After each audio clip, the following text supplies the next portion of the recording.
Welcome back to Sunny Side Up. Faith is joining us again. Welcome, Faith. Thank you. We're gonna start this off with a little question for you. So, we watched the Zootopia 2 trailer this week, and I mentioned how some of the internet is going like crazy and overanalyzing the video and making a lot of and then I said, "Oh man, there's gonna be a lot of porn that comes out of this," and you're like, "Excuse me?" And then so that made me wonder. Because you're like, who would think of that? And so that made me wonder, first of all, you're so innocent. Second of all, do you know about Rule 34 of the internet? No. I don't think I want to know. Oh, okay. Wow. Well, Rule 34 of the internet states that if it exists, there's porn for it. That's horrible. Yeah, and they mean it. And in fact, Rule 34 is a website where you can go and you can search up anything. And if there isn't like a video or like a cosplay of it, then there's like drawings. You know, like there's artwork to satisfy whatever. What's the word here? Deviant interest you have there. And some people shouldn't have internet access. Which is the point of today's episode to some extent. We're talking I'm sure about... my mom is really happy that this is where the conversation is going. We are talking about the enshittification of the internet in recent years in particular. I mean, there's always been a lot of issues, as we'll talk about. But normally I try to keep this podcast pretty light because it's a morning show. But you kind of started to talk about AI last week, and I thought it would be fun to get back to that because I didn't want to get too into it without other topics on deck because everyone knows how I feel about AI. I've talked about AI enough on this show. I hate AI with a passion, but we'll get into that in just a moment. Oh, just kidding. AI is actually the first things on the list. So Faith, how do you feel about AI? That's a deep question because I feel like Deep it comes question? I feel like it comes in layers. There's certain layers to it that are like fine and not fine. Sorry, you distracted me. I had to turn the fan off. It was too much. Okay. I don't even know where to start with this. What like were you trying to get at? That you just you think people over rely on AI? Do you think No, I think there's layers. You said if I liked AI, there's layers. Like today, I saw a video of a little Pomeranian puppy making Taco Bell. I like that kind of AI because it's cute and fun and entertaining. I don't like the AI where marketers rely on it to do their jobs. I don't like the AI where it takes fake stories that could have been very impactful, but then used AI to create it. Because, that kind of... cheapens it? Cheapens it. Because in a lot of people's eyes, it, devalues it. Because it was made by AI, and then you don't know if it's true. The truth factor behind it, I think, is the big thing. I did do, a research project on it last semester. And my favorite thing was when you said that I don't trust AI more than I trust myself to swim with a cement block tied to my ankle. Yeah. And that's the main quote that I think of when I think of AI now. Nice. I especially when it comes to creative content, Gen AI or generative AI, I have a lot of issues there. But I do think that a large part of what's missing from the conversation is or a large part of when I see other people talking about their hate for Gen AI is there's almost a classist kind of component to what they're saying in that, listen, everyone's like, oh, if you can't afford to make art, hire someone, but it's well, hold up here. That's a pretty classist than just saying, oh, just make something. That's essentially, if you can't make it, you don't get to make it at all. You don't get to use Gen AI, right? I mean, if you can't afford it either. And it's classist to me because it's okay, well, hold up. You're essentially saying that, say you're a really good writer, but you can't draw for shit. You write a book. Look, no one is going to take your book. No publisher will take your book without good cover art. So, are you now saying that like a lower class person a working class person, or the working poor doesn't get the opportunity to publish a book simply because they can't afford to pay for like an artist, and they use Gen AI to be good enough to actually get published? I'm like, well, I think there are certain exceptions to be made in those circumstances. Now, if you are middle class or upper class, totally different I story. was You gonna have say, the resources to be able to pay artists, to be able to pay for marketers, to be able to pay for all of those different things that the working poor can't. yeah, I would say that is a very specific circumstance where if like you said, like you like just can't afford it. But for me, I'm an avid book reader. I read a lot of books. If I know that a cover art is done by AI, it cuts my desire to read that book in half. I don't know what it is. I just go, oh, your cover art was AI. Don't really want to read that. Because if your cover art is AI, how much of your book is AI? Well, if you could trust someone and they had a note that said, "Listen, I am a broke ass bitch who can't afford an artist, so the cover art is by AI, but every single word in this book is written by me." Or if you had some way of verifying that every word that person actually wrote is from their I hand, think that would that still devalue it to you? no, I don't think that. I think it's if I don't know how to go. I don't know. Because there was a lot of problems in my little book talk community on TikTok not that long ago where they found people found out that this one author used AI to heavily write her book. She did like the bones. I could be totally off base with this because I didn't dive too much into it because I didn't care that much. I was like, this is a problem that's being talked about. I got the basics of it and kind of just dipped out on the details. But yeah, from what I understand from it, is the person claimed this book was her own. And then it was later found out that, like, no, you used AI to heavily write a lot of this. It's that I don't. And I think because of those experiences, it's making me. But also, how do you know? How does anyone actually know that she used AI unless she admitted to it? I'm not actually sure about that. I just know that it was like a huge thing that popped up that they found out that this girl was using AI. Because a lot of the issues with accusations, particularly around the writing of AI or writing of content that people claim is AI, like if you run like say you put a completely handwritten resume that you worked with like a career center at a university to write. If you plug that into an AI checker, it will come back as 100% written by AI, even though you just used strictly professional language, kept it to the I know minimum that words. yeah. Also, if you look into it, people with diagnosed autism, their writings almost always come back as entirely written by AI. Yeah, I know that there is.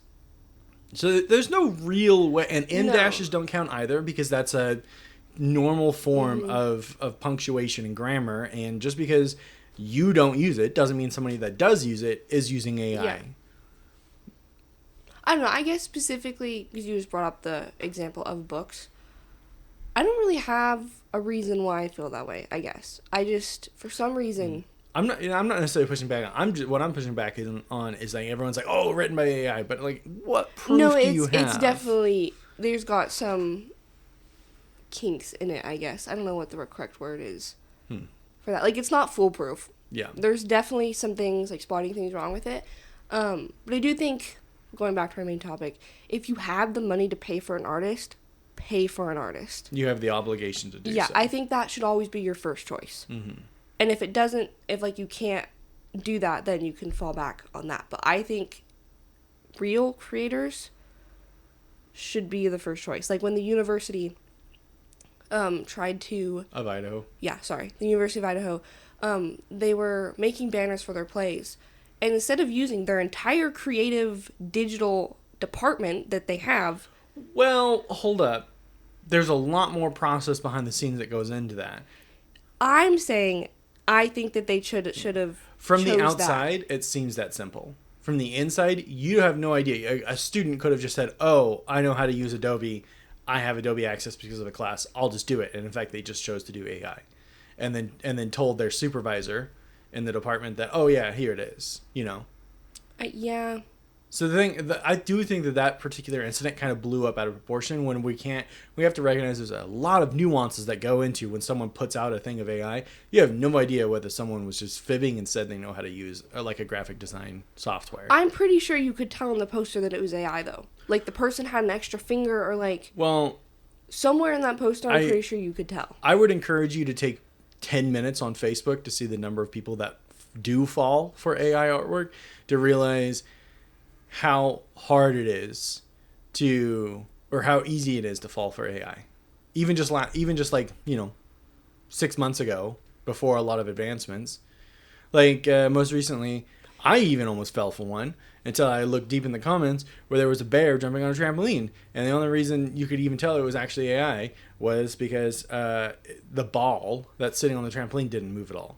It was a little tiny ball, it's like a softball size thing, but it was all black and white, so it made it look more realistic, like a Ring camera thing.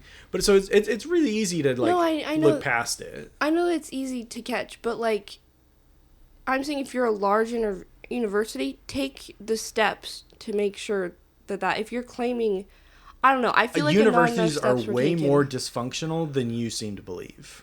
No, I know. That's why I'm saying, like, I think there should have been more steps. But the thing is, universities already move at a snail's pace to make any change whatsoever or do anything. Introducing any more steps essentially means that a public university will end up looking like the federal government and doing absolutely nothing. I don't understand how. I'm making a joke that the federal government. No, I'm saying it's not reasonable to add in these extra steps because universities already move too slowly to do anything. And that's part of the problem. Is they're kind of letting these things. But you're saying slow it down. The cracks. And I'm saying you can't slow it down. Because they don't want to, because they move at snail's pace. If they figured stuff out a little bit better. But that's not going to happen because all of this is controlled by state and federal governments. Like all the red tape, all of the processes that slow things down, it's out of their control. Yeah, I know. I understand that part. But why are they that's not an excuse for letting things like this slip through the cracks. Okay, but I feel like you're looking at this university as a monolith, and you're forgetting that it's ran by people, just normal Joe Smo that lives across the street, works at a university. Like, they're not... I don't think you're understanding what I'm saying. I don't think you're understanding what I'm saying. You're looking, to me, it seems like you're looking at a university like a monolith where everything is a super refined process and everything moves efficiently, and that, oh yeah, we'll just add one extra step into the thing where that department will then send off whatever artwork or graphic they want to use to a checker in the university. That checker will say, oh yeah, that is or is not AI, send it back, you're now approved to move forward. That process would take an additional 2 to 4 weeks to complete, which means nothing would ever get done. Ever. I think, okay, from what I'm understanding, is I understand that they run slow like that, and that things are like that. It sounds like you're using it as an excuse for them not to do these important things. I think sending it to somebody to check... I'm saying it's unrealistic. I think sending it to somebody to check for AI is a step that should be included, especially if the university is going to get that much backlash from it. Maybe take those extra steps to do that. I'm not saying that they shouldn't.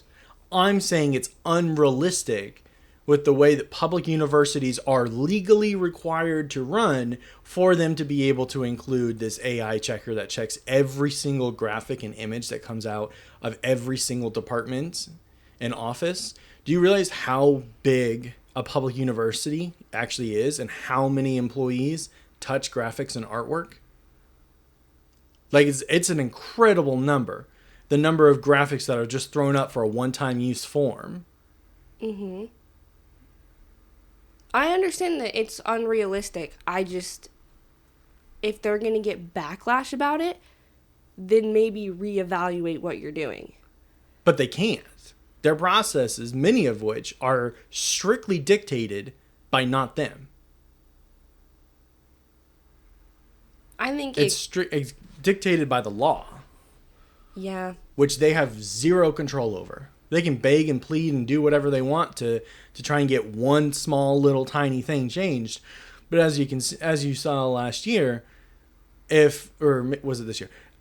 State government can just wake up one day and say, no, we don't believe in supporting black and brown students. Cut every single position that's related to diversity, equity, and inclusion, including women's centers. So at any moment, they can just flip that switch and they have no control over it.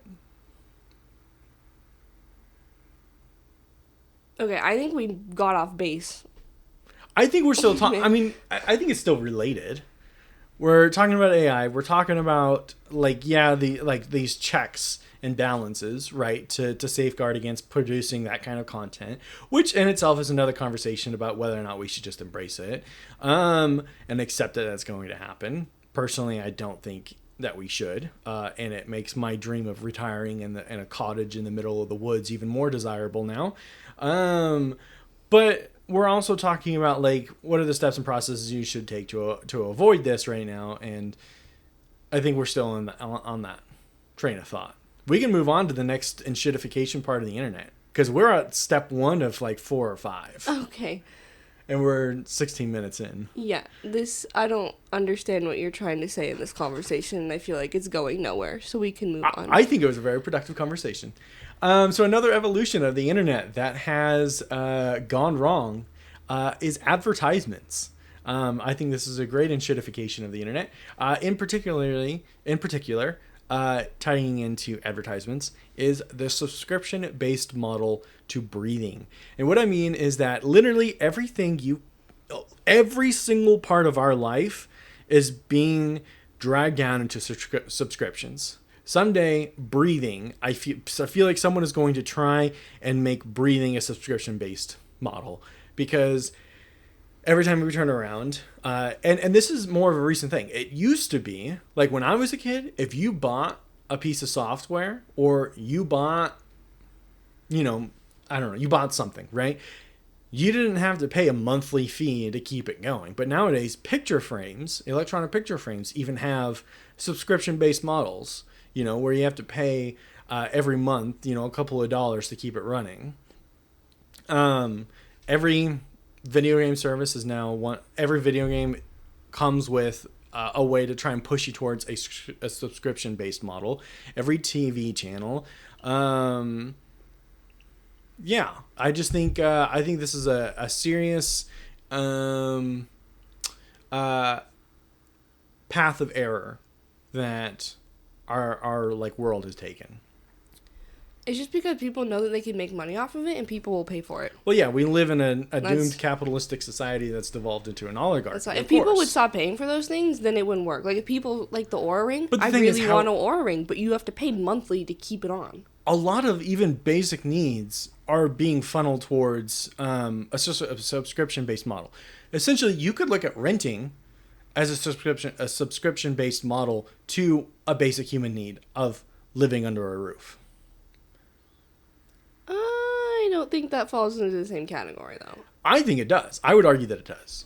I would not, because that's not on the same line of you thinking it should go away. If you took renters away, yeah, the only option would be to buy. Yes, which is homeless. I think what it should be. We would be homeless. But no, not in this world where there is no rental. Everyone has to sell the house. And if you're limited to, say, you're only allowed to own 2 houses in the country, right? There are more than enough houses to house everyone. Therefore, the price for a house plummets because supply and demand. There's a giant supply, but there's less demand. Therefore, you got to drive the price down. And there you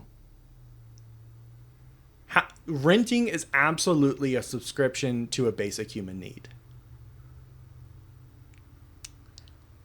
I would not group it in with that. I think that genuinely was one of the most unrealistic theories of yours I have ever heard. Absolutely not. 100%. How is it not a subscription to a basic human need? I don't think it can be lumped in with the other ones you just said. Why? Because without renting, so many people would be screwed. That's not true, though. Why? Why do you think that? In your theory, if you could only own 2 houses in your lifetime. No. You can only own 2 houses at any given time. So you can't be a corporation that comes in and buys half of the town. But imagine these military families that have to move every year. They don't buy their homes. They rent. Right. So if you got rid of the renting, subscription-based model on federal property, that's a totally different story from living here in Boise, where everywhere you look around, it's all just big apartment complexes and people owning several homes. You know how many celebrities actually own homes in lower Idaho, and it's one of 5 or 6 homes? I feel like this is also stemming from the fact that you just hate rich people. I mean, yeah, eat the rich. I don't consider them to be human beings, but what I'm just saying, renting is absolutely a subscription to a basic human need of being housed. Okay. It is a monthly fee you pay, and you get cut off from it if you don't pay it. It's a subscription. We just don't use that term. I think that it just benefits. You brought it into a conversation where you were saying I don't like that all these things are subscription. It shouldn't be that way. Mm-hmm. I think renting helps a lot of people. Who in their right mind? Us. Why? Do you think that we would be able to buy a house again right in this world where you're not allowed to own more than 2 houses, and so therefore there is more supply of houses than there is demand, therefore price plummets, houses go back down to being a $100,000 mortgage, therefore you're on a 30-year mortgage. What is that, $300 a month? Your mortgage is $300 for 30 years. Yeah. Okay. I mean, I know my math is wrong there, but it comes out that's what it would be in a world where you're not allowed to own multiple houses. I think in a world where there was no renting, it wouldn't work. But why? It would be more harmful. Why? Because people rely on renting to not have to buy a house. I know that you think that the cost would go down. No, it would go down. People rely on renting. But why? Because they can't afford a house? Because everyone consolidates ownership of houses and then artificially drives up the value of a house, therefore making it inaccessible to the majority of Americans. There's just a lot of people that don't want to own a house. Yeah, they're idiots. Money aside, there's just a lot of people that don't want to own a house. And I don't think you can get rid of renting and be like, oh, just buy a house. That's what you live in now. Just buy a house. I just think it is so unrealistic. I'm going to have to disagree with you. Okay. I think in this alternative world where you actually gave a shit about humans' ability to own their own property. Which is fine. I like the idea of being able, it's cheaper to buy your own property. There's just a lot of people out there that don't want to do that. I'm using the word property to include more than just the literal land or the house. I'm saying this microphone we're speaking to is my property. But my Xbox isn't my property because at any time, Xbox, the company, could take it away from me. So that's another example of where you don't own shit. How could they take your Xbox away from you? They can just make a kill switch. They can just make a kill switch and take it away from me. All of my video games, how many companies this year have I told you, oh shit, servers are getting shut down, this game will no longer be playable after this date? Oh, they can do the same thing with consoles. Your Xbox just wouldn't work anymore. Not that it would physically be taken away from you. What's the difference? It literally would just become a paperweight after that point if you can't even turn it on. Well, yeah, in my head, I was just picturing somebody taking your physical thing, and I was like, what? I mean, they can do that with your houses. Which is why renting is nice. No, because literally they do the same thing with renting. If you can't pay the rent, you're gone. And rent is only so expensive because of limited options. I think we're just heavily disagreeing on this topic. Which is good. I'm just saying, subscription-based models to everything, including homes, is shitty. And especially on the internet these days where everything that you use to get through a really shitty life and dealing with really shitty things around you is so heavy into subscriptions that it's hard to breathe without saying, oh shit, there goes, I need a subscription. I need a sub for that. I'm going to start saying sub because I'm having issues saying subscription. So I'm just saying that it's, you started seeing this in the 90s, especially in the 90s, it was great. 2000s started seeing a switch towards people considering. 2010s, oh yeah, let's start embracing subs. And nowadays, literally everything that you touch at work is paid through a subscription. Therefore, driving up the cost to do business and incentivizing CEOs to pay us less money because they need to pay more money just for us to do our basic job. Because every piece of software we touch, we have to pay for. And it's not a one-time payment, it's this. And if they do offer an alternative where you can have an on-premise solution, and this includes if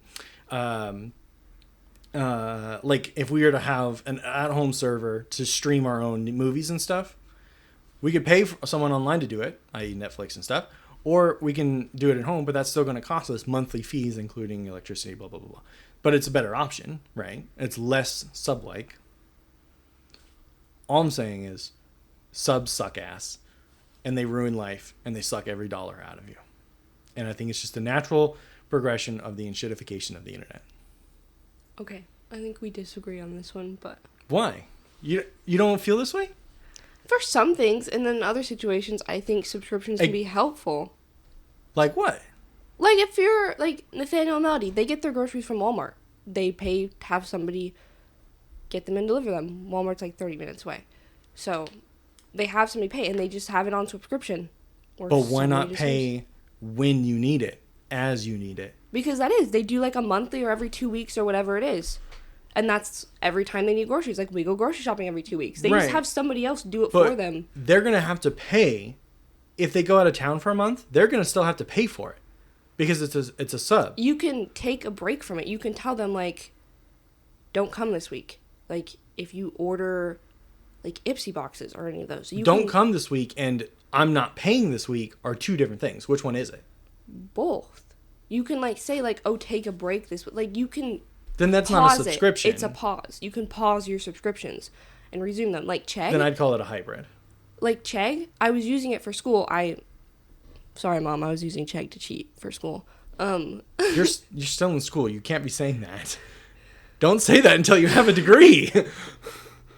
Anyways, I used Chegg to help me get through math homework. And I was paying for it because it was the only place that could help me. And you didn't ever went to a tutor, did you? No. Chegg is my tutor. Actually, no, that's not true. I did go to a tutor. I have gone to tutors before. Okay. But I was paying for Chegg to help me with these math problems. And then when summer hit, I said, oh, I'm just going to pause my subscription. And then when school resumed, I unpaused it and it just came back on. So there is ways that you can pause your subscriptions for things like that. Not everything can be paused. No, not everything can be paused. But I'm saying that there is a way for it that you can pause it. You don't have to pay for it for a period of time. And then you can always just come back to it. Yeah. I think in some situations, it can be nice. But in those circumstances, no, I'm not saying it's a better alternative or whatever. Dig into this next part however you will. But in that model where you can pause things, there are things like the internet or my phone bill. If I pause it and then unpause it, I no longer get the monthly fee that I was paying beforehand. They're not going to charge me whatever the new fee is. Say, for instance, my Verizon phone, right? I'm paying a great low price of $40 for a really good plan. And they said, here's a 3-year price lock. Great. 3-year price lock offer ended this month. And yesterday they announced they have price increases coming. If I pause my phone plan and then unpause it, my price lock, gone. I now have to pay the new increased prices. So a lot of the times, those pauses are kind of devious in that they're not actually there to help you. They're there to screw you over and make you pay more money in that, oh, you didn't read the clause, the tiny print on the 457th page that says if you pause the subscription, you lose out on your price lock pay or your plan pricing. You now have to go up to this new one. A lot of times those are used by corporations to extract more money from us because we don't read that, the 500 pages of fine print. Yeah, I think there's some things like checking stuff you can pause, but like with your phone, I don't think you should be like, well, I'm going to pause my plan. Maybe you look into it a little bit more. Like there's just things that you need to be more careful about. Chegg could do that too if they wanted. Any company can do that. And also, for your phone plan, think of someone who gets deployed. All right, I have a 6-month deployment in the Middle East. I come back and now my phone bill is 40% more. But what was I going to do? Was I going to pay for a phone I can't use for 6 months while I'm in the Middle East and the desert? Or am I going to pause it? Obviously, you choose to pause it. Doesn't make any sense. And then you come back. Guess what? Thanks for serving in the military. Thanks for being in the Middle East. You now owe us an extra $30 a month. You should be able to pause these without punitive action being taken. And yes, even if it is written in your contract that this is what happens, it's still a punitive action. Okay. I'm just saying that these are predatory practices that because we have a subscription-based model, these corporations can impose these penalties on us just for living. Have you lost where I'm going with this?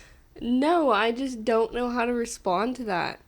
Yes or no, ads are a shitty part of the internet's evolution.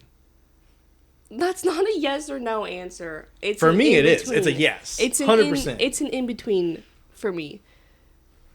All right. Well, let's talk about ads now.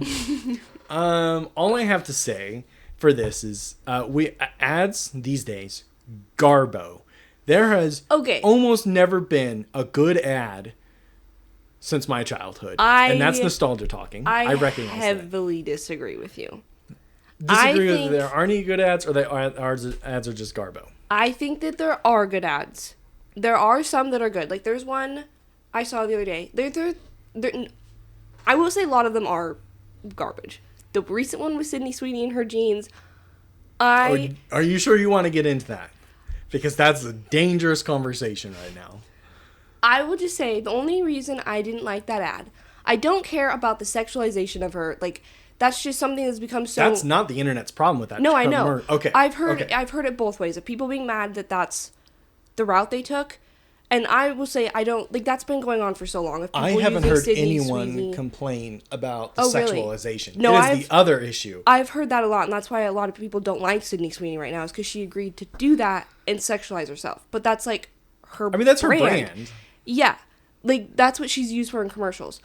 I cannot for the way you just said that sounds awful. That's the way she's used in commercials. It is, though. Like, that's her thing. I know. It just, the way he said that, it was like objectification. But continue. And the fact that they used her voice from Cassie from Euphoria. Like, that was their intention. It was just, my problem, I cannot, for the life of me, figure out who their target audience was. This ad makes no sense. It was pretty obvious to me. No. It's a women's jeans line. You're selling women's jeans, but you're targeting it towards men? That doesn't make any sense. That is my main problem with it. Is like whoever designed this ad. Okay, pause. That is your main problem with it? What is your problem with it? I think we are not seeing the same issues with this commercial. The issue side that no, I know what you're going to say, because that was my second point. The fact that they're using like the blonde-haired, blue eyes. It's pushing agendas. For a vast majority of people, vast majority of the internet. Sorry, I'm not going to say people. I'm going to say internet, because it's really hard to say that we exist as a human being on the internet these days. The vast majority of internet people look at that commercial and say, that is purely eugenics propaganda. Yeah, no, it 1000% is.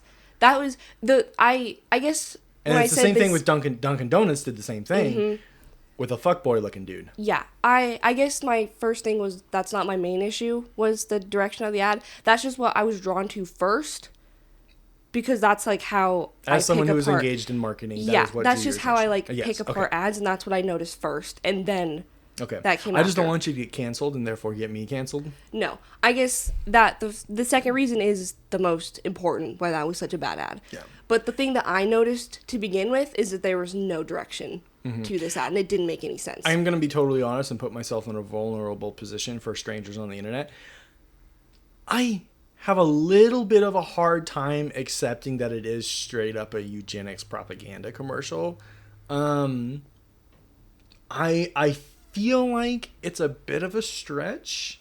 I get what you're saying in that blonde eye, blue eyes, these are the best genes, right? Now listen, what I'm about to say is a huge personal pet peeve of mine. And I very, very much am opposed to this Gen Z phrase. But is it that deep? I think, okay, here's the thing. I think with the time that we're living in, it is that deep. I think we are in a point in our United States, well, really, I guess to an extent, global position where we have to be ultra sensitive to messaging and understanding what we are being marketed, right? It is a bad time to be saying blue eye, blonde hair is the best. And genes. maybe that was just a coincidence that just happened to be like that. But And really shitty marketing. Really don't think so. Yeah. And also you can think that internalize racism. You can internalize eugenics without realizing it. Yeah. So that's a possibility. Even if it was bad marketing, first of all, I'm plain simple, it was bad marketing. Whoever designed that needs to get a pay decrease or something. That was horrible. But read the room. Why would you do an ad with those exact wordings in this year? They didn't realize. See, the thing is, they either didn't realize or they very much did and thought that they could just slip it in. Or third option, they internalized it. And I don't think that's they realized it or they didn't realize it. Internalizing it and propagating it, I think, is a bit of a middle ground there, right? I just think, overall, horrible marketing decision. American Eagle fucked up their brand. Hardcore, they lost so many people. There are so many people that are boycotting American Eagle now and saying, well, it doesn't matter. They were just cheap jeggings anyways. Who buys American Eagle anyways? A lot. There is a ton of people that still go, Sam loves American Eagle. Huh. There are still a lot of people that love their jeans, love their clothes. A lot of people still shop in American Eagle. I mean, not after this, because they completely tanked their image. But in any of these situations, here's the thing, and we're going to talk about this a little bit more later.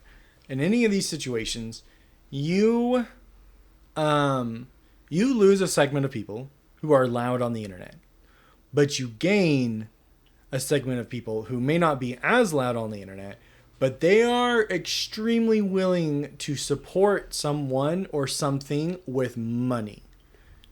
And that's true. I know that there's a lot of people that are just gonna be like, I don't really care. It's just an ad, whatever. I'm still gonna buy from it. Oh, I'm not saying that. I'm saying when there is liberal outrage, there is the equal and opposite reaction. I think from the other side of the political aisle. Because of this ad, American Eagle has just become one of those controversial brands now. We'll see if that lasts. True, a lot of things disappear kind of fast. The now. internet has an extremely short goldfish memory. Yeah. But there are a ton of celebrities mocking Sydney Sweeney now because of this. Tell you what, was she on the Jeff Bezos wedding? I think she was.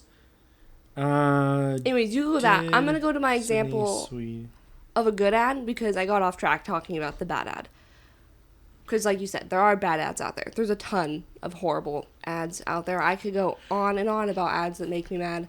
She did, and therefore I'm saying she is more problematic for attending Jeff Bezos' wedding than she is for being in the American Eagle jeans commercial. Okay. But anyways, there are bad ads. Like the Sydney Sweeney, that stupid iPhone one with the cat makes me so mad. I don't like it. Uh-huh. You know what I'm talking about? Uh-huh. Yeah.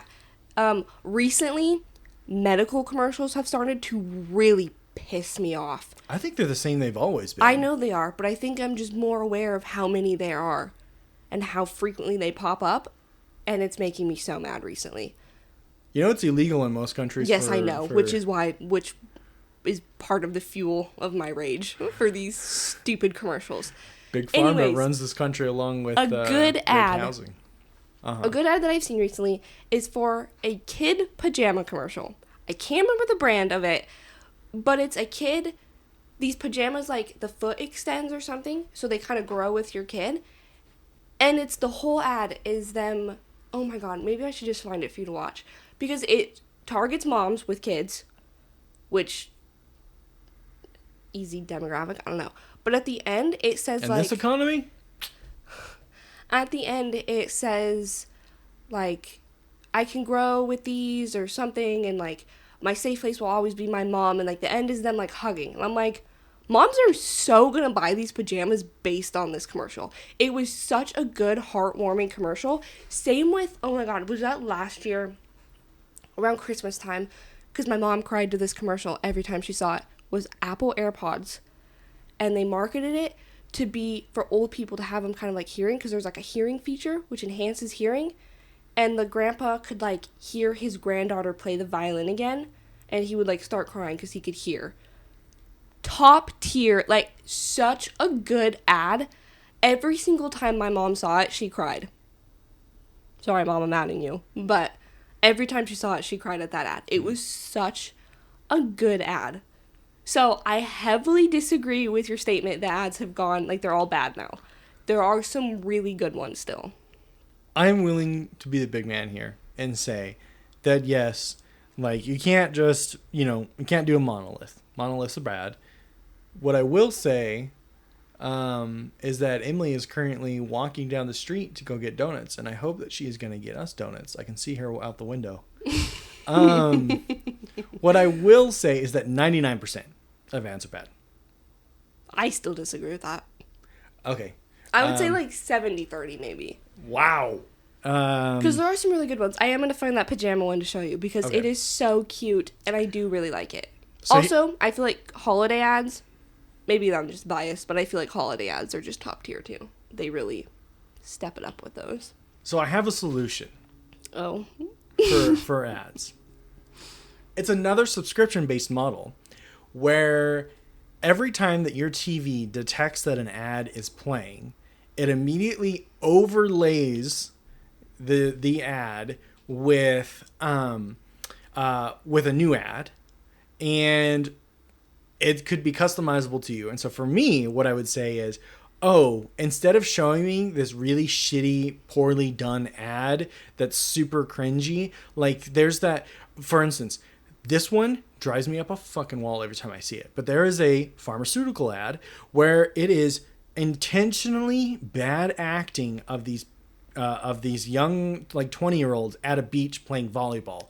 It fills me with rage I hate every that one. time I see the woman do the fake little bounce thing. I'm like, my God. So I know exactly which one you're talking about too. It enrages me AstraZeneca too. maybe or something? I don't know. But oh my God. It's the one with like the skin. I think it's AstraZeneca. I don't know. To the woman directing. Not sponsored, and in fact, I shouldn't have even said the name. But if you want to look at the ad, you know how bad it truly is. But I feel like if you've been on the internet at all watching it pops any on, service, like, at you least had to have once seen a time. it. Yeah. So anyways, here's my solution, or here's my subscription-based model for solving this issue. I go in and say, hey, I grew up with 90s and 2000s TV shows. I watched these channels. I will pay you a monthly fee for my TV to overlay your subscription and mute the volume on the ad and instead play the volume from this commercial and show the commercial show commercials from the 90s and 2000s that played on these channels. I think that's I like that. I think that'd be fun. I just hate ads in general. I've been trying to... I do too, but I look back on like 90s and 2000 ads. No, because it's like, nostalgia. It's nostalgia, sure, but everyone can accept that, like, oh yeah, I'd be willing to watch. Oh yeah, definitely. But also, the thing is about a lot of the ads I actually watched as a kid, they weren't strictly ads. Like, there were, in the late 90s and early 2000s, a lot of TV channels were doing their own miniature shows in the ads. Like I watched used to watch Toonami all the time, and there was a robot in the commercial who would say, "Up next is this, that was that." Sometimes he would even say, "We played this game, and this is how we would rank it." Right? They would do these different things that would you're drawing money. Like Disney Channel had the it was like, what would you eat? And the girl went and picked apricots and made an apricot pastry. No, I don't know what you're talking about. And it was like this segment they did where they like found these kids and had them make a dessert, and they talked about their process. As an ad, like as a commercial. Yeah, I should not necessarily ad. I want to go. Here might be the solution. Instead of ads, can we go back to commercials? Because I think commercials were the better option here. And like I said, it was that Toonami thing. I cannot believe I'm forgetting it. Tom was the name of the robot. And over the years, his story progressed where there was like an AI, he got replaced by a new Tom. Like when the channel got cut and then it came back, there was a new Tom, and there was a progression of a story that played out in the commercials throughout the show. And he spoke to you and was like, "Hey, you're going to be watching this next. This guy's really cool. Oh, Naruto's up next? Hell yeah. Rasengan." There were things like that. And the commercials were way more interesting back then. Of course, that comes with TV, where it's like, we have programmed what comes next, right? But I'd be fine, even if it just said, Naruto's next, and what turns on after the ad is actually Community, Yeah, no, I do like that. I like the thing of ads. Another thing that has been making me really mad in ads recently is the overuse of influencers. I haven't noticed it. I think it's your corner of the internet. But they're like the new Poppy commercial has Alex Earl in it, which I don't know who that is. I'm genuinely floored. Our influencers, my influencers, are different than your influencers. Okay, so Alex Earl, huge. She's a really big influencer in like the beauty lifestyle. Quick thing: if I said Fat Kage, you'd have no idea who the fuck that is. But to me, that's an influencer. Okay, you're right. Yeah. Anyways, Alex Earl is in this Poppy commercial. In the beginning of it, it's fine. She's like, the girl's like wanting a soda but doesn't want the sugar, which is what Poppy is known for, like whatever. And then Alex is like in this pool and she's like, "Oh my god, grab a Poppy." And it's like, okay, fine ad. The end of it is Alex having her phone like an influencer recording a video. And it irks me in a way that I can't describe. See, to me, that's a good ad. Because I don't want the two mixed. I get that. But the thing is, it just feels like influencers are everywhere now. People your age and younger, like their dream, like the dream job of, I'm just going to say, I'm going to generalize your generation. Dream job of your generation was being an influencer. Yeah. Still is. And, or being a streamer, which is just an influencer for video games. And that, not only is she popular on the primary social media platform in the world, but she's also portraying the exact life that people want of being an influencer. The ad was good. It's just that specific thing at the end. Mm-hmm. And I've seen it a couple of times. Like Tide did one where their whole commercial was just partnering with different influencers, and it was like you were watching TikTok ads but on your TV in a commercial. That is not what I think would be considered a good commercial. I don't know. I don't like how things are getting so mixed like that, and that commercials are starting to feel like social media ads. That's my ick here. Because I think it's a good way of portraying it. The Tide one, hate to admit it, great ad. The people you see, I was like, oh my god, there's that girl, and like that person, love them. But I hate the social media ad feel in commercials.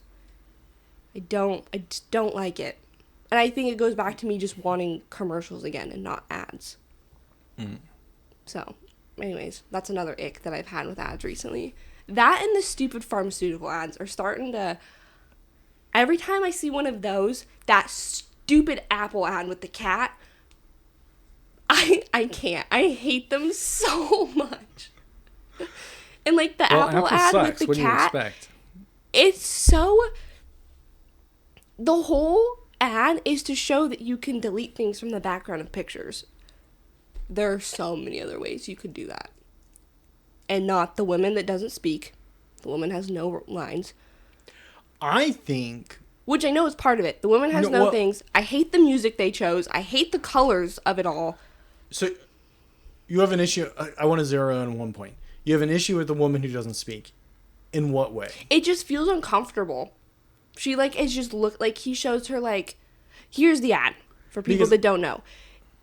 The guy is taking a picture of, like, what I assume is his wife on the couch, and the cat's in the background.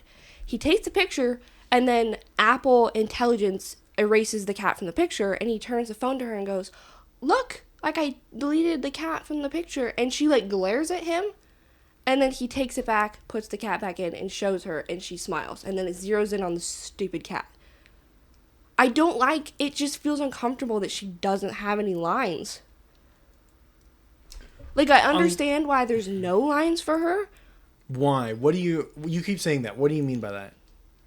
That I understand that she doesn't have lines. Why, you said you understand why she doesn't have lines. Because it's the vibe they were going through. Like, what do you mean by that? Like, oh my god, how do I describe this? It's just Are you saying that they, like, took away her power? No, I'm saying, it's just, like, that was the vibe Silent of the authority? lady.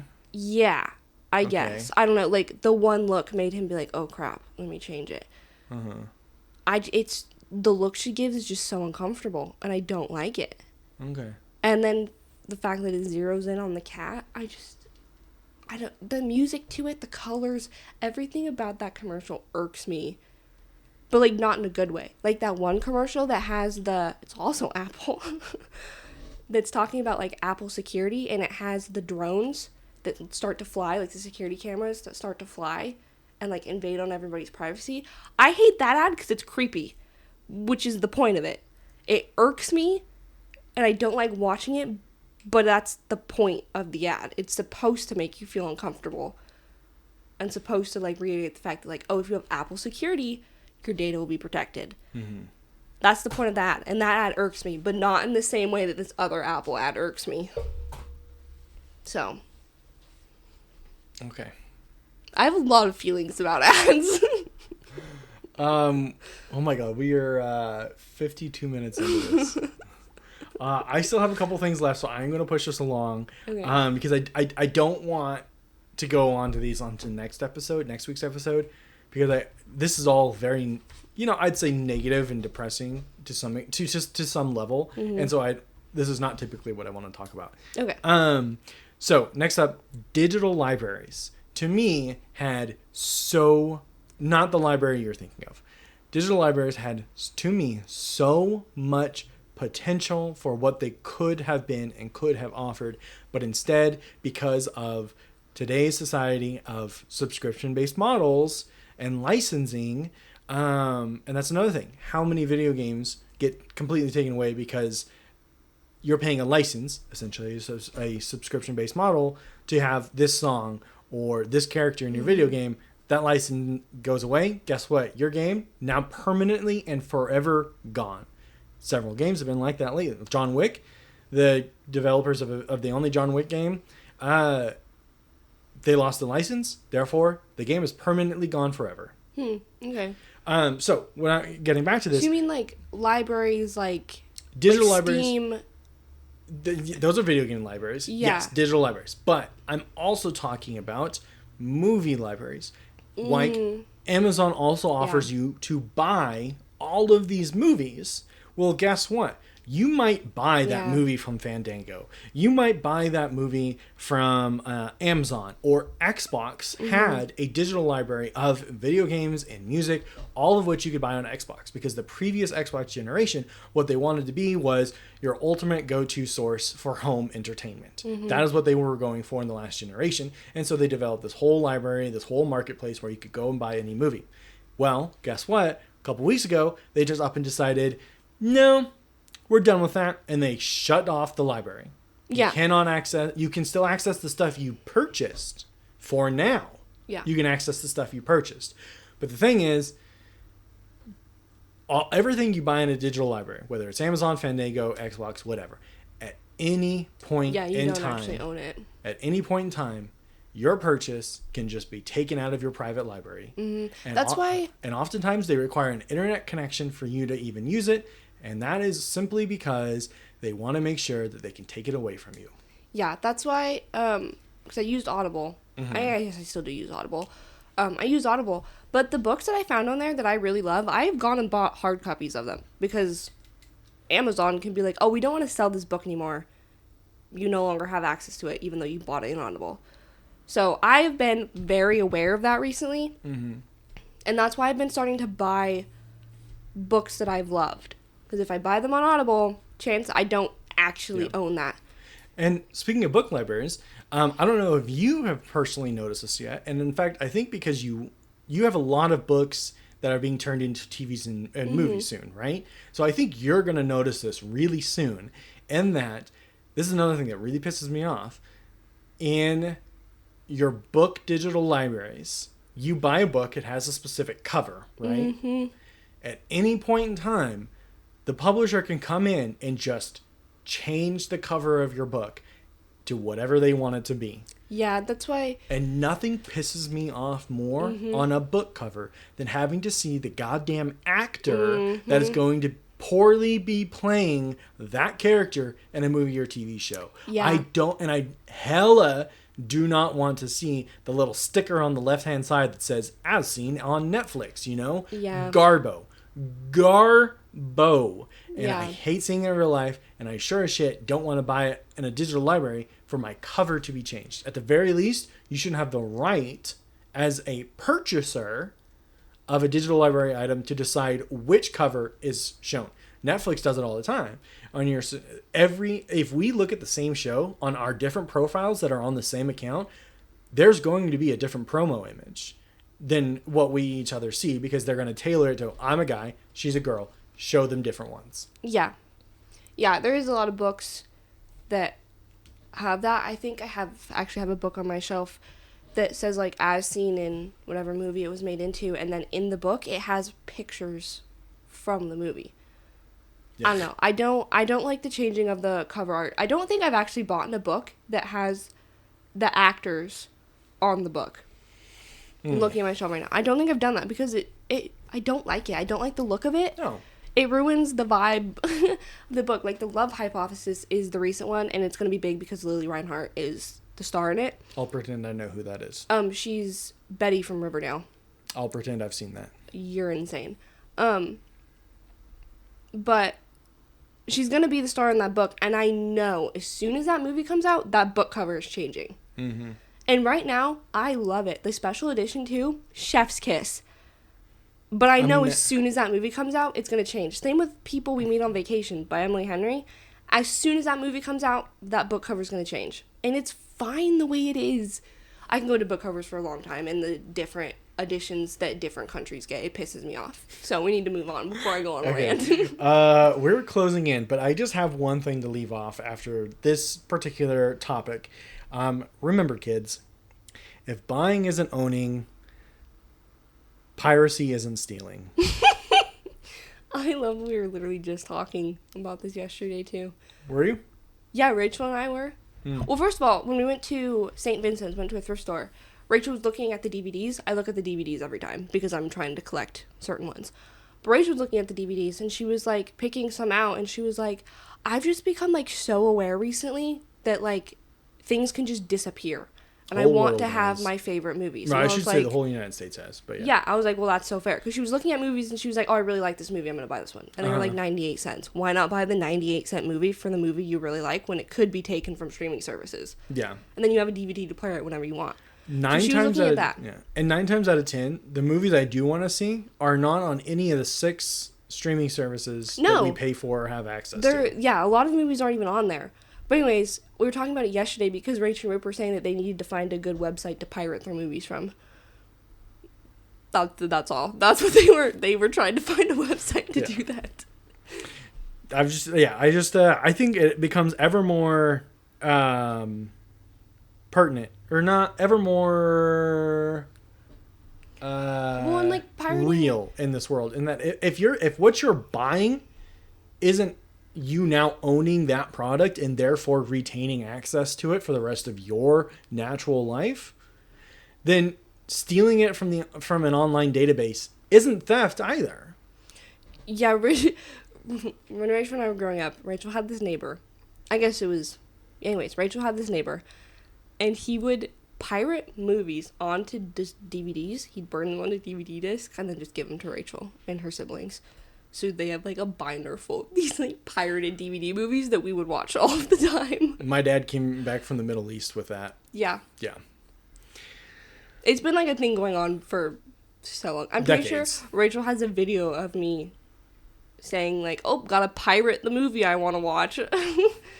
Been doing that for forever. Yeah. Okay, this next one is going to be especially, shall I say, like it's going to frustrate me a lot. But I feel like also another progression of the shittification of the internet is people are way too damn comfortable being jackasses online. Oh, yeah. Even when their anonymity isn't, like, existent. Like, if you have people have their full ass name and job and city where they live or on they their, have, like, profiles. God first in and their bio. And well, that's not what I'm saying. I'm like, people will have their name, the city they live in, and, like, their job. Identifying factors. Hold on. Yeah.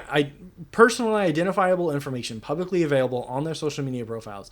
And they are still comfortable going out and saying crazy shit in the comments. For instance, I screenshotted this early this week because it was insane. It is it's a K through 12 teacher, or I think she was a elementary school, so that's K through 6. First 6 years of education, depending on where you're listening to this. But she's like, during the day I'm a teacher, but at night I like to go out. I'll have a shot of vodka and a Michelob Ultra, please. I think I've seen that. Yeah, and I showed you it. I'm just going to say the name because the name's in the goddamn profile. No, if the name's in the profile, Josh say Davenport it. responds, women are so hot, I wish they weren't terrible people. To which someone responds, nah, for real. Next person, quote of the day. What? And didn't that original comment have, like, thousands of likes? At the time I screenshotted this, 8,862 likes. What do you mean that this is considered appropriate behavior? And what do you mean you're going to be so... It just also, the fact that they are brave enough to say it with their full ass name just shows how, like, internalized that this kind of behavior is accepted on the internet. It's just insane. But here's the thing. I don't know if you know this, but when I was growing up, the way that you were taught to deal with comments like this on the internet, my generation was told, just ignore it. Ignore it and they'll go away. Ignore it and they'll, like, give up, whatever. And that was really bad advice. Terrible advice. Because I think what it ended up doing was just making people go to further extremes to still satisfy themselves and get that emotional response they were going for that you chose not to give them. So what ended up happening is particular groups were incredibly victimized by this, and you were told to look the other way, don't get involved, and therefore you were not sticking up for the other person. And so by the time I kind of started to become an adult, that kind of zeitgeist changed. Instead of ignore it, it was stand up and say something, push back and say no. Well, I think that ended up having, as much as I believe that is the more appropriate way of dealing with the situation, I do think it's backfired even worse than the ignore them option. Because when people started standing up and saying, fuck off, you're being a pig, you're being an asshole, you're not a good person, whatever, standing up and defending the other person, that backfired and only made these people go off even more because now they feel validated. Now they say, like, oh, no, I'm the victim. No, I'm going to come back at you. So natural shittification of the internet here is to say people's behavior on the internet is insane. And the way that people are so just think that it's acceptable to speak like that. Like, would you say that in person? And if you would say that in person, holy shit, you're actually a terrible human being. No, exactly. A lot of the things that are said on the internet, nobody would say actually to a person's face. Like, that's the thing. We have to hope. We have to hope. Yeah. Except there is, I love that people started doing this, there's an influencer. There's a few influencers I follow at this point now. Where, like, one of them, Aspen Ovard, you're not going to know who it is. Love her so much. Have been watching her since, like, 2016. The peak beauty guru, whatever. She recently just got divorced. And she has 3 kids. And she's been, like, living her life. She's dating a woman now, which people have given her a lot of shit for, obviously. And she gets tons of DMs a day giving her hate. And she has started to post them with the person's profile still in it. And she was like, if you're gonna... Not that she said this directly, but it's giving the... If you're gonna give me these such hateful messages, let everybody see them. If you're gonna talk this hatefully towards somebody, say it for everybody. Yeah. And so now that she's posting them, and people will go and find these profiles. And it's the best thing ever. I love it when people get called out. Also makes it worse down the line. Like, what I'm saying is that calling these people out has made it worse. Way worse than just ignoring them. I think it's emboldened them and encouraged them to push back further because they are now feeling victimized, and therefore by feeling victimized, they lash out harder. More people come to their defense. They find alternative places on the internet where other people have been victimized, quote unquote, like that, and then they console each other, and that's how we get incels. That is how we end up with certain groups of people, let's say women hating groups, minority hating groups.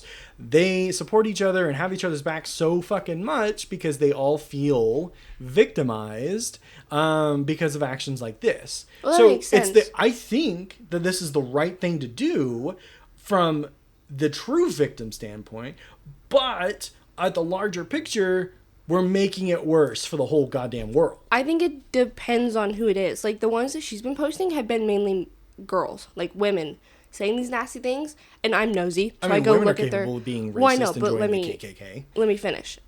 They say all these nasty things, and I'm nosy, and I go and find their accounts, and most of them are deleted, or they've turned it to be private.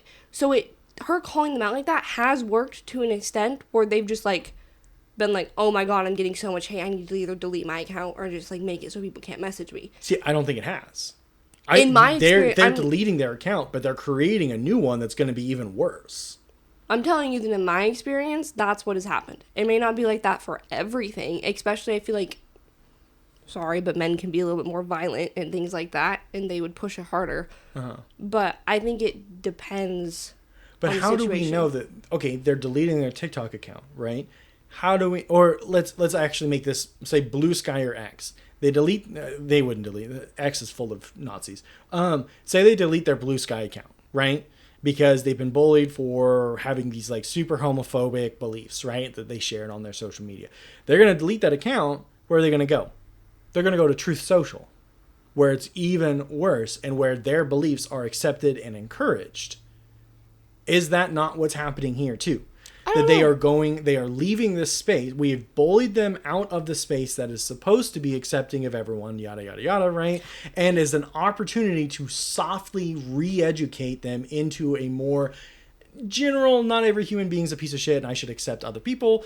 And instead we have pushed them to go find a deeper, darker corner of the internet where they can find other people who share their beliefs, and therefore now they have entered a true echo chamber of, like, let's say, homophobic beliefs. Yeah. That is the problem that I am trying to present here. Yeah, I don't think there's a good way to go about it, basically. I don't think there is a solution right now. There's, like, social media is just too new, and things just haven't been... I will continue to say this, and I have been saying this since high school. I think social media is a fad, and it might be me just holding on to a sliver of hope, but I really, really hope that social media does not exist by the time our kids are 15 years old. Yeah, I think that's such wishful thinking. But here's the thing. The internet didn't exist for most of humanity, right? And for the first 20 years, social media was your personal website and going and finding someone's personal website. So social media could be abandoned and go a new place, right? We existed for tens of thousands of years without social media, and we're way better off. I think, this is going off a little bit of a different topic. I think that we're not going to abandon social media or any of that because people have just become too addicted to it. You can't go back to it. Like, I know you brought up, like, we didn't survive with it for however many years, but now we have it, and the generations coming in, that's all they've known. They haven't known a time without that. So they're addicted to it and don't want to go back to a time without it. Because, like, why would they? Consider this. Meth heads eventually die. Okay. I think. But then more meth heads come in to take their place. No, this is true. A new drug replaces it eventually, right? Meth replaced something else. So I think we'll have something else that replaces social media. I think social media will eventually kill itself because of all of this hyper aggression that it not only ignores, but secretly supports, because that hyper aggression and that anger towards individual users only boosts engagement on its app, therefore bringing in more money. So yeah, eventually they're going to encourage violence so much and continue to interfere in politics so much that eventually it's just going to go away. I don't think so. I think it's going to get even worse. Okay, let me put another thing in. Was it Australia? Shit, what country was it? It might have been Australia. There are laws, and Florida has this too now. You cannot have a social media profile until you are 15 or 16 years old. Mm-hmm. Oftentimes, even with parents' consent, you would not be allowed to have a social media profile. Eventually, and in fact, I would probably support this, that they could just bring it to the minimum legal age, say in the United States, 18, which is when you get to vote and you're considered an adult, quote unquote. If they raised the minimum age of getting on social media and having a profile to 18, you go the first 18 years of your life without social media. How likely are you to pick up social media yourself? I don't think that's a good idea, though, to regulate it till 18. Because Why not? You have 18-year-olds getting on the internet that have never known how to use the internet. Totally different. Getting on the social media is not everything of the internet. They're going to get on social media, not know anything about it, and then make bad decisions. This was part of they're going to go, oh my God, this place sucks, and leave. No. When I did, in my social media class I took last semester, we did some research about this. And if you don't give teens safe practices on how to use social media, they're going to go on and make such bad decisions and not know how to use it, and then it's going to be even more harmful. Well, I think what you just said are two different things, right? I don't think so. I don't think you can put the minimum age of social media to 18 when they're an adult and can do whatever you want and expect that to go well. You have to be taught safe practices within social media to know how to use it safely. Right. But I was taught how to type long before I ever opened up a Word doc. Same thing with this. You can be taught good online hygiene before you ever touch social media. You have, and what would you define Reddit as social media? Would you define my True Achievement website where I track achievements? Would you define that as social media?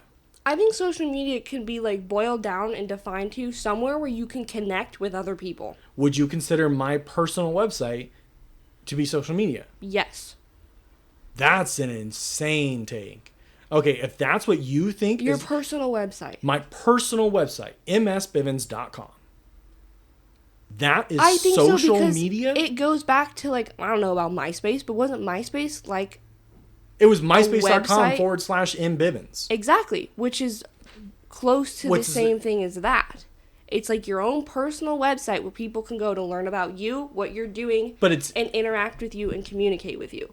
That I would lump into. It's a different section of social media, but it's kind of in the same umbrella, just in different categories. This is the take that I have most disagreed with you in our entire relationship. Not this episode, our entire relationship. 3 years now, and I've got to saying that a personal website is social media. I'm not saying it's insane. Exactly social media. I'm saying it's a branch. I asked you consider it social media, and you said yes. Like Mormonism is a branch of Christianity. They're completely different, but they branch from the same tree. That's what I'm saying that websites are. Hold up. First of all, websites existed before social media, just so you know. True. Social media did not come into the world until long after people's individual personal websites existed. I'm just saying that they're very similar, but from two different branches. I don't think I can have this conversation with you because maybe it's because it's so hot in this room and I'm sweating and therefore my heart is racing, but I cannot agree with you I can't disagree with you any further on this particular topic. But that doesn't make any... Sorry, we're getting just off one more point. To me, that doesn't make sense that you can consider MySpace social media, but not websites. To me, those are very similar. You don't even know what MySpace is, though. Wasn't it your own little website? Because you said it was MySpace. Imagine Facebook, but more emo. That's what it is. It's Facebook. Okay. That is what MySpace was. It was Facebook with you got to control music and the background. Okay. You could change the aesthetics. That was it. I think to an extent, a small extent. I think that websites are a very distant relation to social media. I'm not saying that they're the same thing. I'm saying that it has traits that are very prominent in social media. But are you saying, I'm asking, is it social media or is it not? It's very distantly. So you're saying yes, it is social media? I guess not.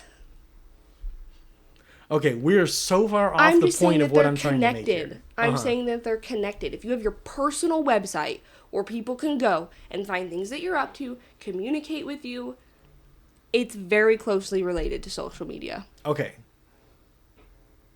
I'm willing to say, third cousins twice removed. Okay. Related. What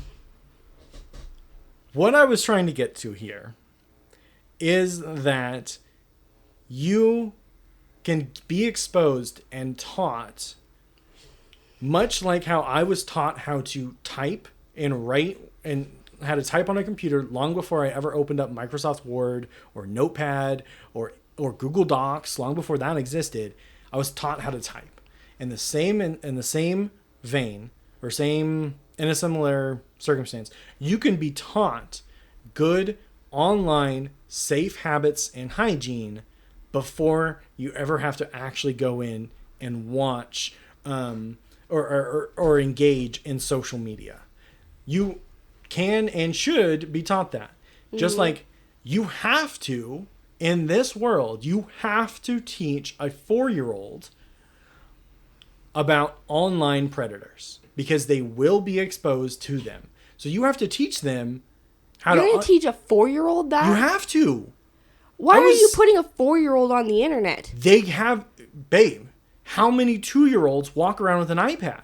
That's connected to the internet. It is. And that internet, you can have all the safeguards in the world, it can still be hacked. People can still get into the webcam and watch your baby. It's all possible. In today's world, your fridge is capable of being hacked as soon as someone gets access to your Wi-Fi. Your fridge? That is the thing. Our fridge can be hacked if someone's on their Wi-Fi. We don't have a smart fridge. Okay. I'm saying, in the royal sense, your fridge. Anything that has access to the Wi-Fi can therefore be hacked. People's watches, your iPads, your microwaves, your toaster.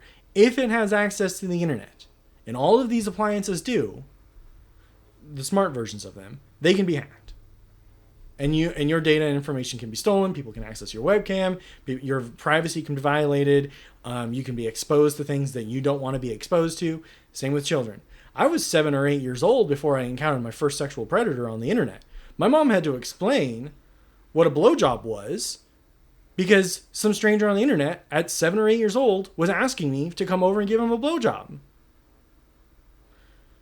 So what I'm trying to say is, you have to teach people safe etiquette before they access these systems. I think that should be done even if you got a phone at 16, that should be done then. You're saying that you shouldn't be taught until you already have access to it. No, if you're a parent and you're going to give your kid a phone, you should have that conversation with them prior to that. That's what I just said. Yeah, and I'm agreeing with you. Okay. But I don't think that raising the age limit to 18 is going to change any of that. That's not the point I'm arguing adult. right now. What I'm arguing is your point in saying that, well, you're 18, you just get exposed to the internet, blah, blah, blah. What I'm saying is, if you raise the social media age to 18, that's the point when everyone's allowed to get an internet or get a social media profile. Great. Okay. Your responsibility is to teach them proper safe etiquette before that age of 18 where they're going to go sign up for internet or sign up for social media. Yeah, and I'm saying that why does it have to be 18? If you're going to get it at 16, you should already be teaching I honestly those don't safe think children should practices. have social media profiles. I think you should already be teaching that, and one of the best ways is to learn is to do it. I don't think that the And age who's should going to be teach raised you to also? 18. Here's another issue, a separate issue. Who's going to teach you? Who's qualified and who will? Who That can you could rely be made to the argument if you wanted it at 18. Who would teach you? You're an adult. The parents could be like, well, you're an adult now. I don't have to teach you that stuff. By the way, this whole conversation, you could take out the word social media and put in sex right now for exactly what we're saying. Yeah, I know. Who's going to teach you? You can't rely on parents. And public education pretty much isn't allowed to teach you about sex. No. So you really cannot rely, especially my generation and all the generations before mine. Your parents would not talk about sex. Your parents were not willing to have those conversations to teach proper sex ed, even if they weren't religious. It's just something that they weren't comfortable with, and therefore we made all these mistakes, right? So I'm saying, and there's we're so far off track, and I think I want to wrap this back around because we're at an hour and 20 minutes. But what I really want to say is, I think it's a great idea to raise the minimum legal age for social media higher. I don't think it's acceptable for a 14 or 15-year-old to have access to these social media profiles. There is a certain extent where we have to step in and say, as a society, we have said that 18 is a legal adult. That's when you can make your decisions. Scientifically and biologically, you are not fully an adult, but legally, we consider you an adult. You're allowed to have these excess freedoms, but we have restricted certain freedoms because of the danger it poses to individuals that are youthful. One of them being social media, where you are constantly and far more likely than in real world to be exposed to sexual predators, cyber criminals. Do you have any idea, because of social media, how many live recordings of beheadings I saw at 15 years old and 16 years old because I had access to social media? Way more. I never talked about it, and mom's going to be texting me like, what the fuck are you talking about? But I saw numerous people getting beheaded at 15 and 16 years old because of access to social media. I was not old enough to process that, and I was not old enough to realize, holy shit, I need to go to therapy now, because I literally just saw a real woman in Mexico get her head chopped off by her ex-husband surrounded by his cartel friends. That is a thing that actually happened. I don't think that's going to change if you waive it to 18. You're going to have kids trying to get on social media early, like they do drinking. They're going to drink early. They're going to get on social media early and then be exposed to all of those things because they're trying to sneak around all these requirements. When you do these things, you don't just have a soft lock. Like, getting alcohol at 18 is so fucking easy because all you have to do is send in Joe Smo or the homeless guy down the street to say, grab me a bottle, grab 2 bottles. You can have one. I'll take the other. Here's an extra $5. Boom. You have your bottle of liquor. How are you going to restrict it to be 18? Hold up. The difference is between buying alcohol and getting social media is that getting social media, how many steps of verification do you have to go through already? You have to verify your phone number, verify your email address. Now, there are some social media profiles out there, and if you go to the UK for like Xbox, if your Xbox account says that you're 18, you have to provide your government-issued identification to prove that you actually are 18 to play games online. There's just so many ways around that. There really isn't. Yeah, there is. Not that many ways. If you require to have a social media profile, great. You have 2 options. One, you can supply a picture of your government-issued ID and a selfie of you. You send both to a third party who verifies, okay, this person is over the age of 18. Alternatively, another way to do that is that it is possible, and I'm stealing this from another podcast that recommended this, talking about this particular issue, is that you could pay a one-time fee to prove that you're 18, because you have to be 18 years old to get a credit card, right? Therefore, if you can pay a $1 fee to a website, it's basically an age verification fee and your name has to be the mailing and billing on the mailing and billing of that credit card. Therefore, you're proving that you're 18. No, I hate that so much. But it is an option to protect children from sexual predators. No, if you have to pay to be on a social media site, a $1 fee, still, you're paying to be on a social media site, you're gonna upset so many fucking people. I don't give a shit about upsetting them. But also, here's your option. You have either a $1 fee, a one-time $1 fee to prove that you're 18, or sending in your government ID to random strangers on the internet to review it and say that you're 18. I'm going to say I'd rather pay that $1. No, that would not work. You're just freely willing to send your ID. So unrealistic to do that. I don't think it's unrealistic at all. I think you don't like the idea. If you propose the idea to pay a $1 fee to social media users, you don't even like it when they did that to X. No, I don't. And now you're proposing to do it to this. It doesn't make any sense. X is also owned by Elon Musk, and anything he touches is garbage. So is other social media sites are owned by people you don't like. I hate all of them. Putting a $1 fee is the most unrealistic solution I have ever heard of in my life. I think you're using that word. It's not unrealistic. It is entirely realistic and possible to do this. It would not work. No, it would not. I think you're underestimating how obsessed and addicted to social media people are. It's not just that. You can't. There'd be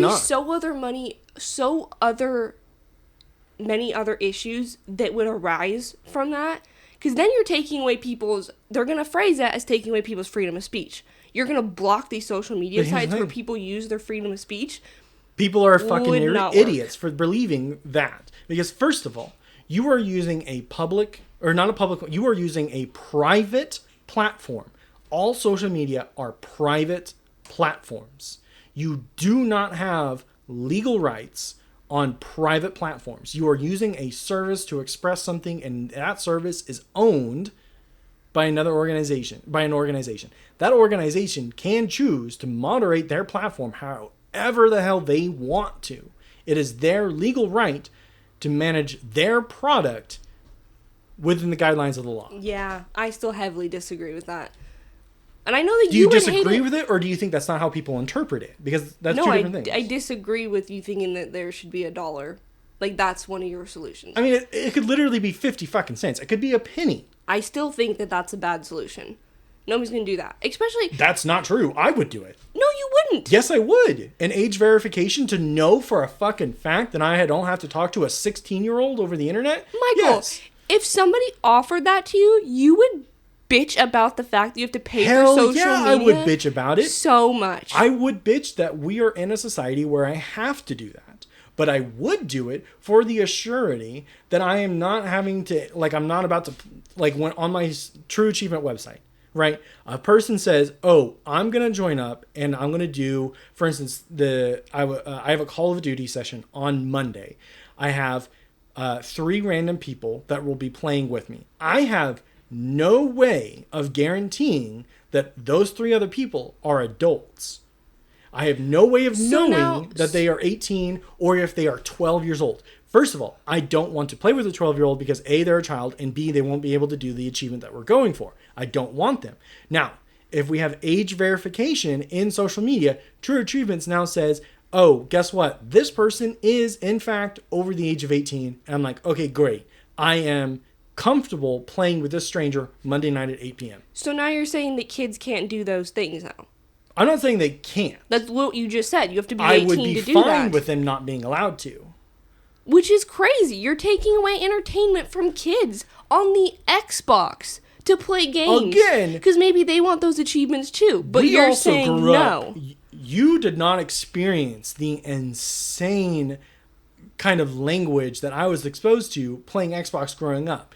I got on Xbox on a random Tuesday night when I was 14, 15 years old, and I would hear unbelievable filth about strangers coming over and fucking my mom. I would hear unbelievable shit about using the N-word constantly by people that were very clearly white.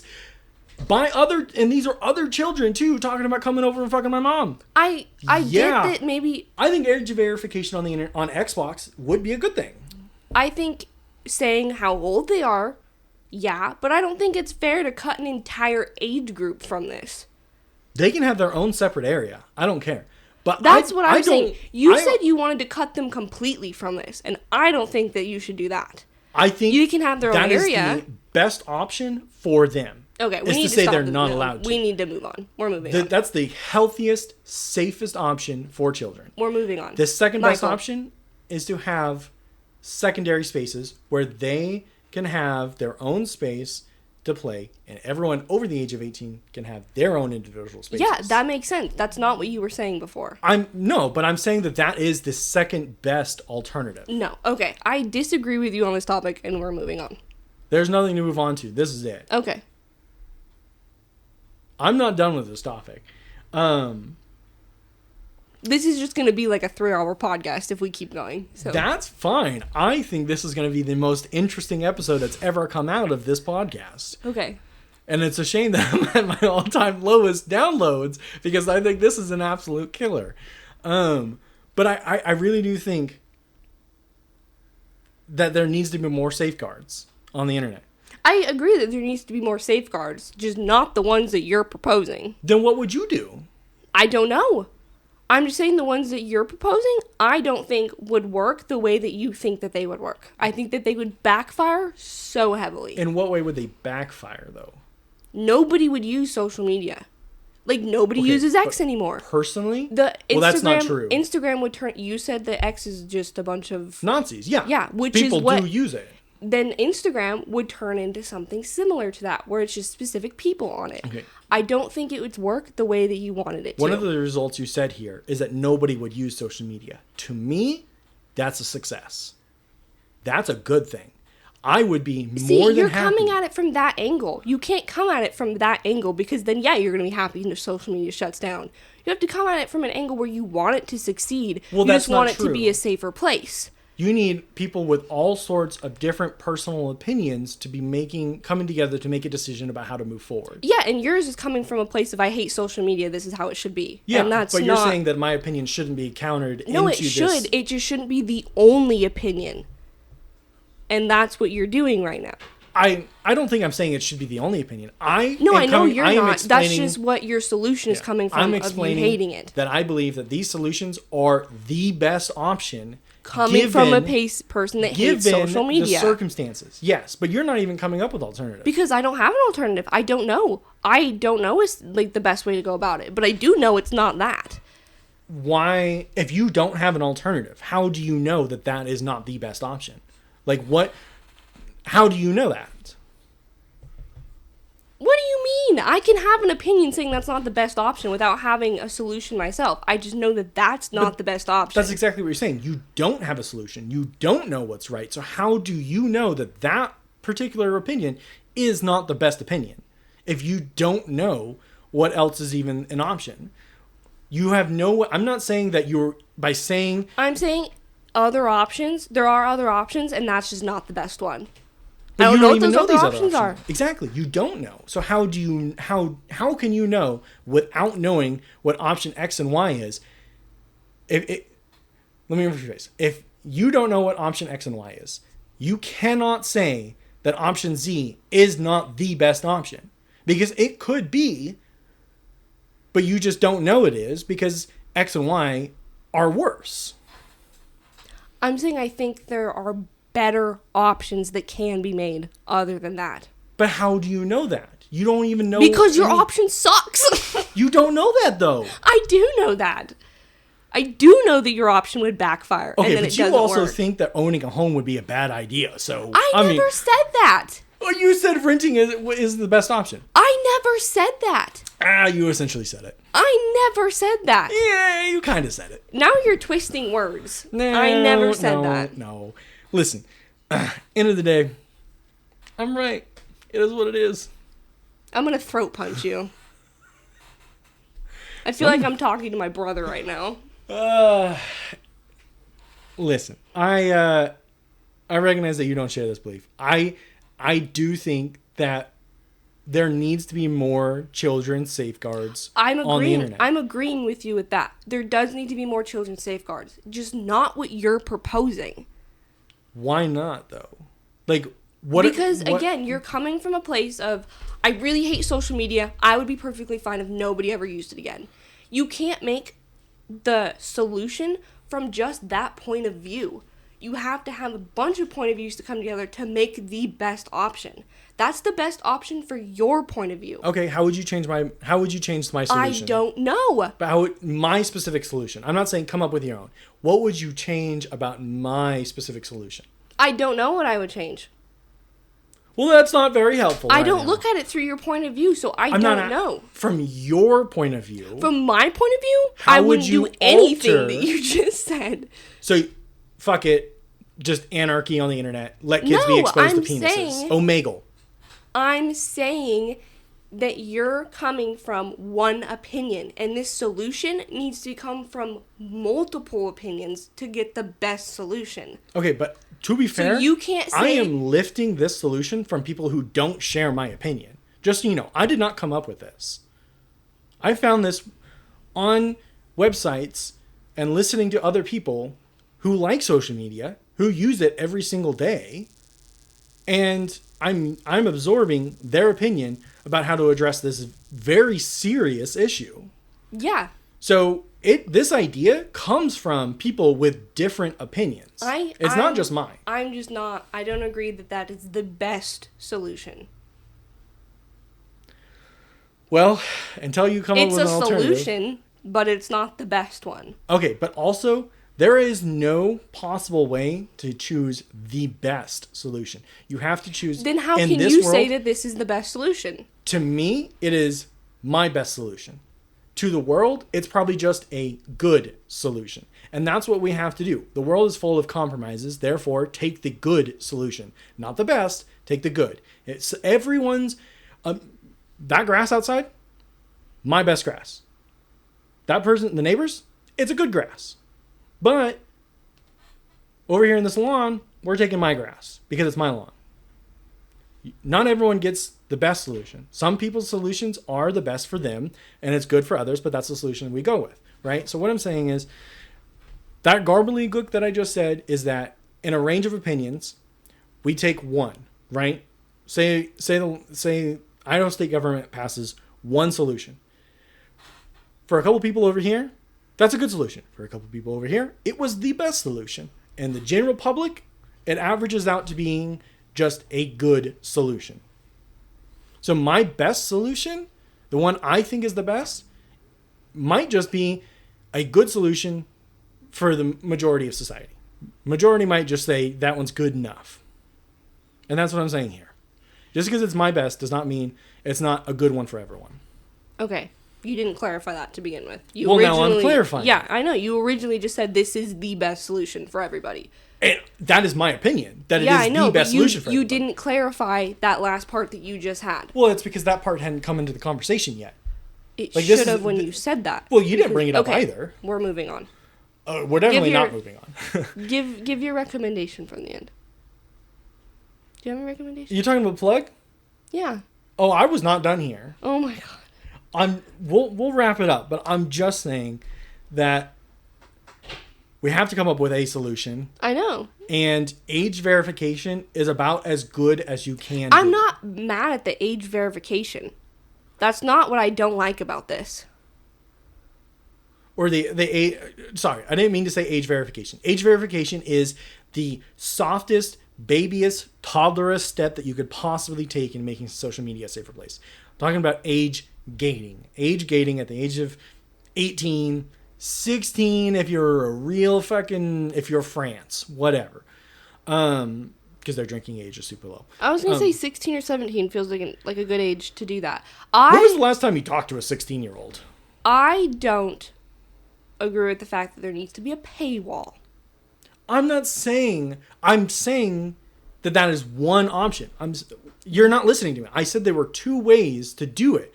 Either you provide your government ID and a selfie to a third party to confirm that you are 18, or you pay $1 with your credit card to verify you're 18.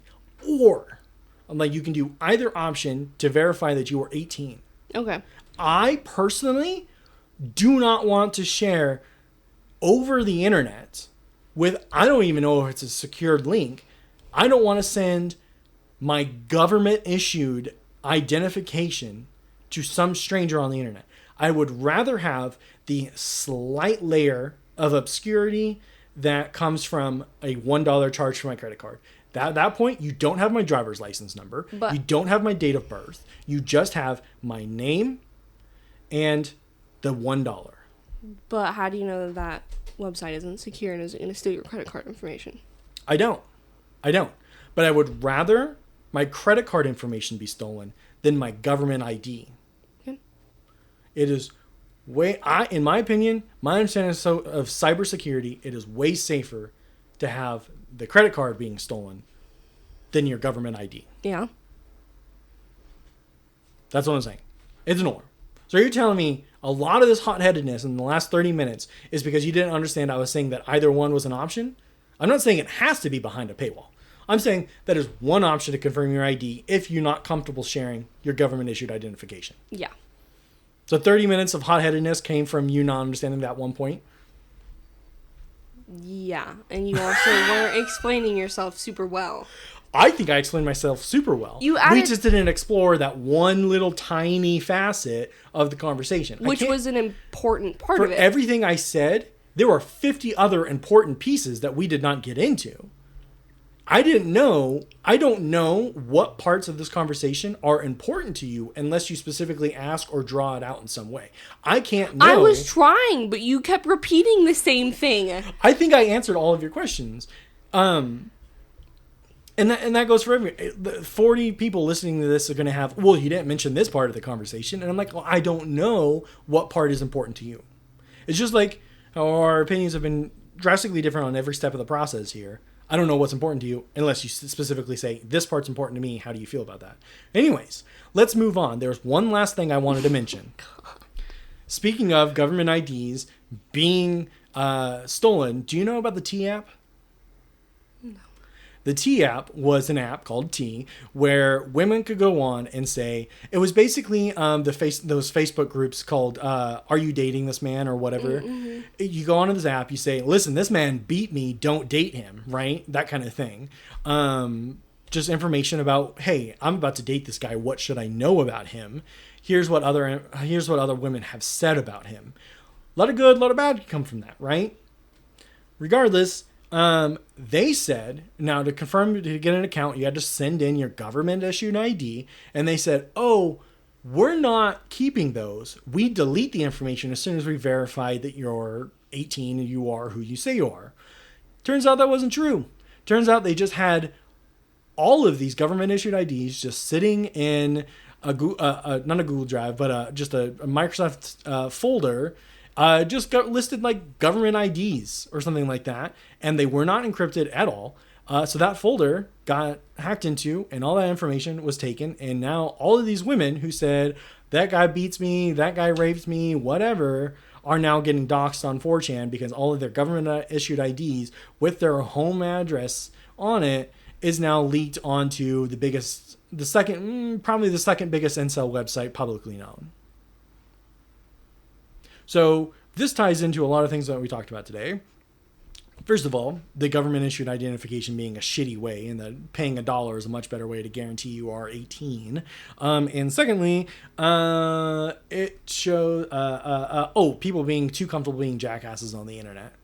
Mm-hmm. These women are probably mostly victims trying to share pertinent safety information to other women to avoid becoming victims. And these people are now actively doxing them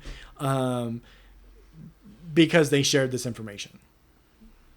So that's how it connects everywhere. And that's how a lot of this inshitification of the internet conversation actually wanted to start. With that being said, Faith, do you have any plugs? My plug is to use your local library. Get a Libby account. Yeah, fair enough. Okay. That's my plug. Well, I'm gonna plug Zootopia 2. I'll probably also plug. I don't know. I had something I was going to plug that I really wanted to. That was pertinent to today's conversation, but I don't know. So I'm just gonna go with watch Zootopia 2. Have you watched it yet? The movie's not out, Faith. It's not even Oh. in theaters yet. I just showed you a trailer that got released this week. Yeah. Okay, watch movies. That's what I'm saying. Watch movies in theaters because it's a good way to get out of the house. It might take a small car loan to go watch a movie in the theater, but touch some grass.